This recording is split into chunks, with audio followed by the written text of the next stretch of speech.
Hello friends, मैं हूं MJ और आज का टॉपिक ये है फ्रेंड्स कि हमें विंटर सीज़न के सीड्स यानी कि विंटर सीज़न के प्लांट्स के सीड्स कब लगाना है।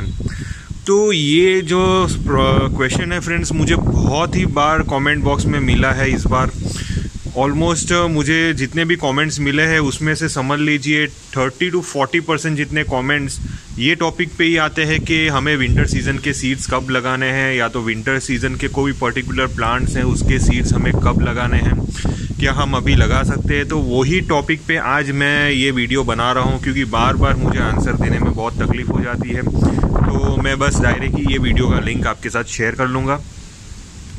तो विंटर सीजन के सीड्स हमें कब लगाने हैं। एक्चुअली विंटर सीजन के सीड्स फ्रेंड्स अभी मार्केट में मिलने लग गए हैं। नर्सरीज में अगर जाएंगे तो विंटर सीजन के प्लांट्स के सीड्स आराम से मिल जाएंगे। ऑनलाइन पे भी अभी मिलने चालू हो गए हैं।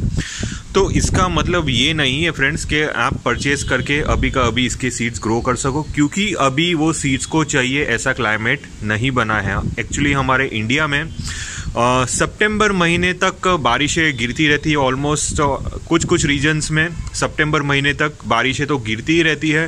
अक्टूबर महीने से, और वो भी अक्टूबर के समझ लीजिए एक 15 दिन जाने के बाद ठंडियाँ स्टार्ट होती है। तो विंटर सीजन के सीड्स फ्रेंड्स, ऐसा क्लाइमेट विंटर सीजन के सीड्स को चाहिए जो थोड़ा ठंडा हो, ह्यूमिडिटी मॉडरेट हो और सनलाइट भी अच्छी खासी हो, ऐसा क्लाइमेट चाहिए। और अभी जो क्लाइमेट है वो थोड़ा क्लाउडी क्लाइमेट है। सनलाइट आती जाती रहती है और most of the time sunlight generally plants के ऊपर गिरती ही नहीं है। दूसरा एक नेगेटिव पॉइंट ये है कि ह्यूमिडिटी बहुत ही अनइवन रहती है, यानी कि जब बारिश हो जाती है तो ह्यूमिडिटी का लेवल अबाउट 90% से ऊपर चला जाता है, 93-94% हो जाता है। और जब बारिशें नहीं होती तब ह्यूमिडिटी का लेवल ऑलमोस्ट 60-70% के आसपास आ जाता है। तो ये एक अनइवन क्लाइमेट कहलाता है। दूसरी चीज़, ऐसे अनइवन क्लाइमेट में फ्रेंड्स पेस्ट और फंगस ज़्यादा अटैक करते हैं, इंसेक्ट्स ज़्यादा अटैक करते हैं। और एक बार समझ लीजिए आपने ये विंटर सीड्स लगा दिए और सीडलिंग्स ग्रो भी हो गए तो बाद में उसको बचाना मुश्किल हो जाएगा, क्योंकि ये अनइवन क्लाइमेट में इंसेक्ट्स और पेस्ट आराम से आपके सीडलिंग्स के ऊपर लग सकते हैं और आपके सीडलिंग्स ग्रो होने से पहले ही मर सकते हैं। वो एक कंडीशन हो जाएगी।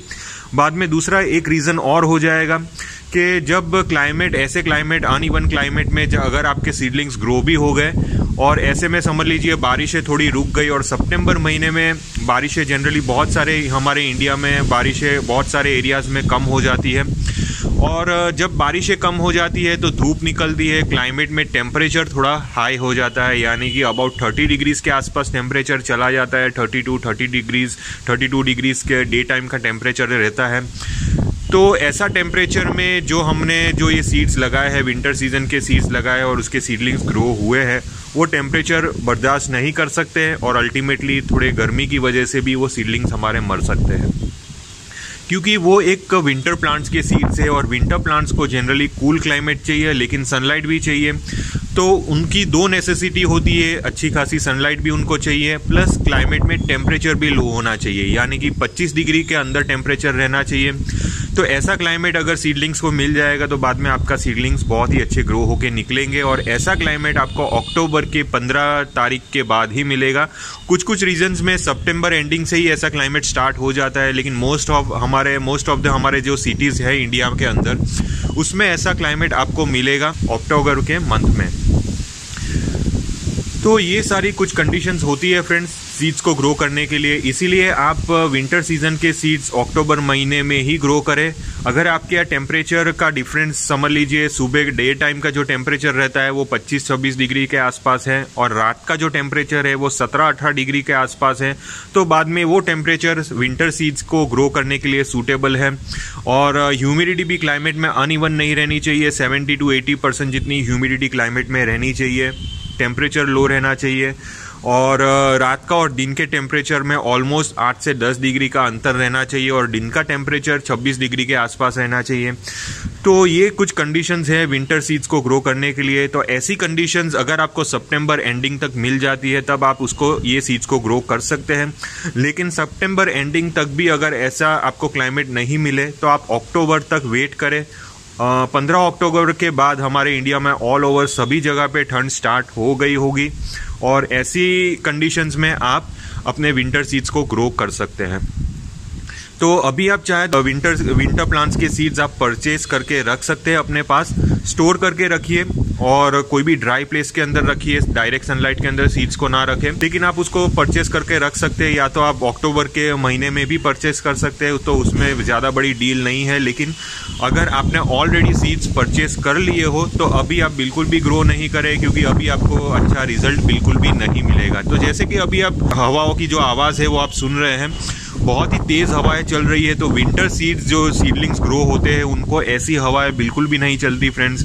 इतनी ज़्यादा हवाएं अगर ये जो हमारे सीडलिंग्स फेस करेंगे तो बाद में वो बहुत ही जल्दी मर जाएंगे, क्योंकि वो हिलते डुलते रहेंगे, उसके छोटे छोटे रूट्स रहते हैं, फाइबर रूट्स रहते हैं। अगर सीडलिंग जितना ज़्यादा हिलता रहेगा तो बाद में उसके रूट्स डैमेज हो सकते हैं और वो आगे ग्रोथ भी नहीं कर पाएगा। तो फ्रेंड्स, अगर आप विंटर सीड्स ग्रो करने की प्लानिंग कर रहे हैं तो फिलहाल आप ये सीज़न में विंटर सीड्स बिल्कुल भी ना ग्रो करें। आप थोड़ा वेट करें क्लाइमेट को चेंज होने के लिए, थोड़ी हवाएं कम चलनी चाहिए, थोड़ी सनलाइट निकलनी चाहिए और टेम्परेचर थोड़ा लो रहना चाहिए। तो वो हिसाब की आप कंडीशंस का वेट करें, उसके बाद ही आप विंटर प्लांट्स के सीड्स आप ग्रो कर सकते हो। तो ये है मेरी छोटी सी इन्फॉर्मेशन फ्रेंड्स। उम्मीद करता हूँ कि आपको ये इन्फॉर्मेशन थोड़ी अच्छी लगी होगी और आपको थोड़ी गाइडेंस मिल गई होगी कि हमें विंटर सीड्स कब तक लगाने हैं। फिर भी अगर आपको किसी भी टाइप का कन्फ्यूजन हो तो आप मुझे कमेंट बॉक्स में पूछ सकते हैं, मैं आपको रिप्लाई दूंगा। जनरली मुझे 1-2 कमेंट ऐसी मिली है कि मैं कमेंट्स का आंसर नहीं देता। एक्चुअली मैं कमेंट्स का आंसर पूरे देने की कोशिश करता हूं फ्रेंड्स। मैं अपना टाइम निकाल के आपके कमेंट्स का आंसर देता हूं, लेकिन फिर भी शायद 1-8 कमेंट्स मेरे से रह गई होगी। तो आप मेरी लेटेस्ट वीडियो पे वो कमेंट कर सकते हैं, तो मैं उसका रिप्लाई दे दूंगा। तो ये है मेरी छोटी सी वीडियो फ्रेंड्स विंटर सीड्स के ऊपर। टिल देन के लिए थैंक यू फ्रेंड्स।